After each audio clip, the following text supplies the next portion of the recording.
Je vous passe l'action, je vous la passe une fois, d'accord? Parce que quand on est arbitre, on l'a qu'une fois, hein, d'accord? Donc il faut être attentif. Derrière, vous allez avoir un code couleur qui va apparaître. À quoi correspond le blanc, à quoi correspond le jaune, à quoi correspond le rouge. Le rouge ne veut pas forcément dire carton rouge, d'accord? Il faudra juste le lire. Et tout de suite après, je vais vous voir brandir le carton qui vous paraît être la bonne décision. Derrière, on passe le ralenti, puis on regarde ceux qui ont pris les bonnes décisions.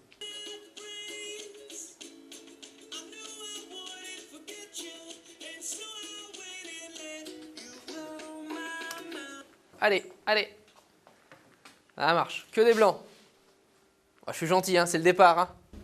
Moi j'ai hésité parce que j'ai vu l'attaque avec ses deux jambes. Tu crois qu'il a sa tacle avec les deux jambes? Ouais, je crois. Bah... On va regarder, d'accord? Et il est parfaitement sur le ballon. La vitesse, elle est maîtrisée. Pas de problème, le geste était parfait. Pour l'instant, 100% de bonne réponse, pourvu que ça dure. Vous savez, dans le foot, il y a les coups francs directs et les coups francs indirects. D'accord? Qu'est-ce qui fait dire à l'arbitre, tiens, là je siffle indirect ou là je siffle indirect? Parce que c'est une faute qu'il a voulu faire, je pense. L'intention, tu parles? Alors moi, le problème de l'intention, ça fait 10 ans que je suis dans l'arbitrage, même plus que ça. Je suis incapable de juger à 100% l'intention d'un joueur. La seule personne qui est capable de savoir si la faute elle a été faite volontairement ou involontairement, c'est celui qui l'a faite. Si c'est violent ou pas, ça dépend. Alors c'est quoi le violent? Parce que violent, tout est relatif, hein? De la manière où il prend le joueur. Ouais, mais moi il me faut quelque chose de précis. Parce que violent, moi si je sais rien, si moi je te pousse, tu vas peut-être que trouver que c'est violent, mais pour moi c'était pas violent. Je vais faire ça, d'accord? Regarde là-bas, regarde là-bas. Je vais faire ça. Dans un cas, je vais siffler direct, et dans un autre cas, je vais siffler indirect. Pourtant, j'ai fait la même chose. Hein. Toi, tu sais pourquoi, mais tu dis rien. Il fallait le toucher. Pardon? Dans le deuxième cas, je t'ai touché? Ouais. Dans le deuxième cas, je l'ai touché. Et c'est simplement le contact physique. Si je commets une faute en touchant mon adversaire, ça sera direct. Si je commets une faute sans toucher mon adversaire, ça sera indirect. Allez, une facile là.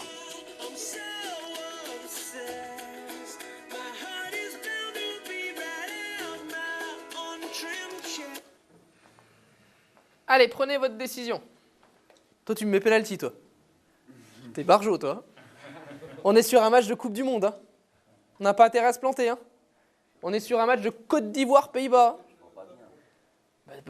Je te demande de bien voir. Hein. Il met des pénaltys là-dessus. Tu vas avoir le...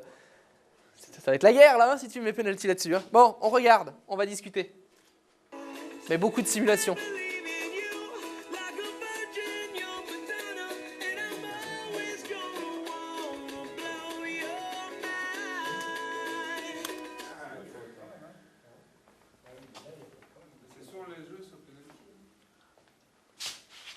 Là, vous laissez jouer. C'est indéfendable. Cette image-là, elle est indéfendable. Si vous ne sifflez pas penalty, c'est le scandale du match. Donc il avait raison. Et donc, il avait raison. C'est pas parce qu'on est tout seul de temps en temps. C'est pas parce qu'on est tout seul qu'on a tort. Et là, en l'occurrence, tu étais tout seul et tu as raison. Prendre une décision parce que tout le monde prend la même décision, c'est nul. Prenez votre décision parce que pour vous, c'est la bonne décision. Ça s'appelle prendre des responsabilités. Je ne dis pas que tout le temps vous aurez juste. Hein.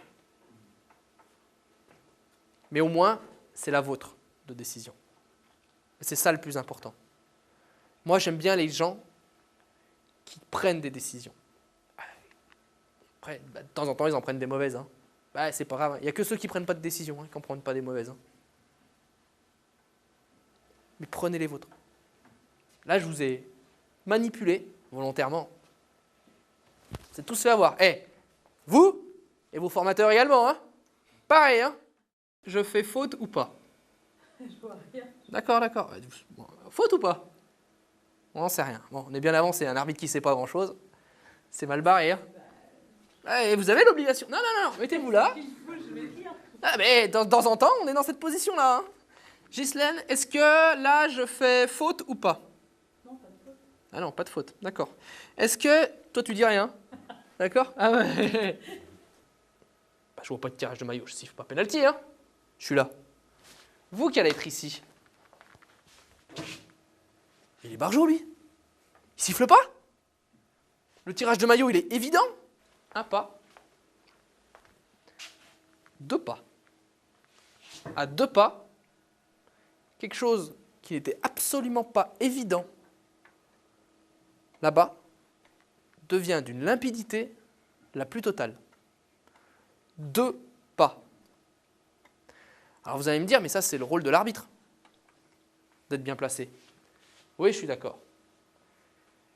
Mais de temps en temps, il faut se mettre aussi dans le contexte. Un match de foot, un terrain, c'est immense, ça bouge de partout, il y a des joueurs de partout.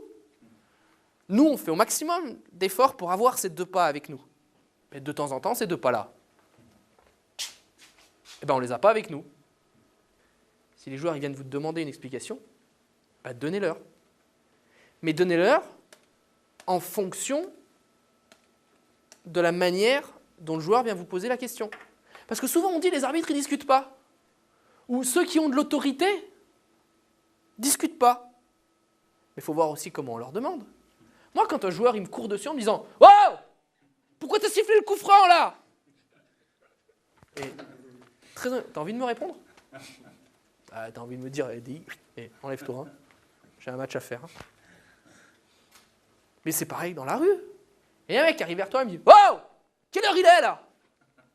T'as envie de me donner l'heure? Par contre, excusez-moi monsieur, vous auriez l'heure s'il vous plaît?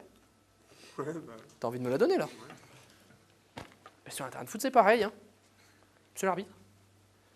Pourquoi vous avez sifflé le coup franc là? J'ai pas compris. Parce que je pense qu'il n'y a pas coup franc. Pas de problème. Hein. L'explication, on la donne. Hein.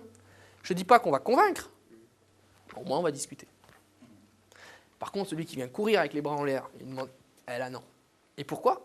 Pour les raisons qu'on a évoquées tout à l'heure. Parce que je sais qu'il n'est pas prêt à écouter mon explication. Moi, je vais être surpris, je ne vais peut-être pas trouver les mots justes pour donner l'explication. On ne va pas pouvoir s'entendre. La manière, juste des fois la forme avec laquelle on pose la question, c'est vachement important.